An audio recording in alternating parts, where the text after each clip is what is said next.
Sa kulungan ang top 7 most wanted person regional level sa kasong lasciviousness conduct ng mga otoridad sa Cotabato City. Patrolwoman Maricris B. Algabre, ibalita mo. Imbog ang kategoriang top 7 most wanted person sa kasong lasciviousness conduct sa ikinasang uplan pagtugis ng mga tauhan ng Criminal Investigation and Detection Group Regional Field Unit Bar sa Campo Muslim Night Market, Cotabato City noong ika-19 ng Abril taong kasalukuyan.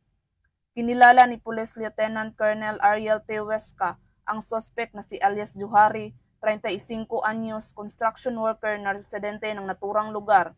Naging matagumpay ang pagkakaaresto sa suspect sa isinagawang uplan pagtugis ng mga otoridad ng CIDG REQ Bar, katuwang ang Police Station 4 Cotabato City PPO, Regional Investigation and Detection Management Division PROBAR, at Provincial Investigation and Detection Management Division Unit Maguindanao del Norte PPO sa bisa ng warrant of arrest sa kasong 8 counts ng lasciviousness conduct kaugnay sa Republic Act 7610 o Special Protection of Children Against Abuse, Exploitation and Discrimination Act na inisyo ni Honorable Kasan Kusain Abdul Rahman, Presiding Judge of Regional Trial Court, 12 Judicial Region Branch 14 Cotabato City noong Agosto 24, 2023 na may inirekomendang piyansang 200,000 pesos bawat isa sa 8 kaso na may kabuuang 1,600,000 pesos.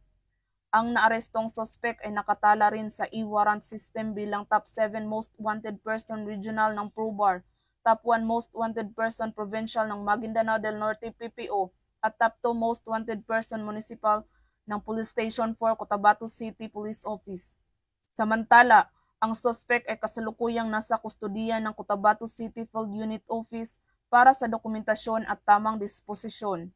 Patunay lamang na ang pambansang pulisya katuwang iba't ibang ahensya ng gobyerno ay patuloy sa pagpapatupad ng kanilang sinumpaang tungkulin kontra kriminalidad na naaayon sa mga programa ni Pangulong Ferdinand R. Marcos Jr. na magkaroon ng maunlad na bansa para sa sambayanang Pilipino tungo sa isang bagong Pilipinas. Mula rito sa rehiyon ng Bangsamoro, ako ang inyong PNN correspondent, Patrolwoman Maricris Algabre, alagad ng batas, tagataguyod ng Balitang Pulis.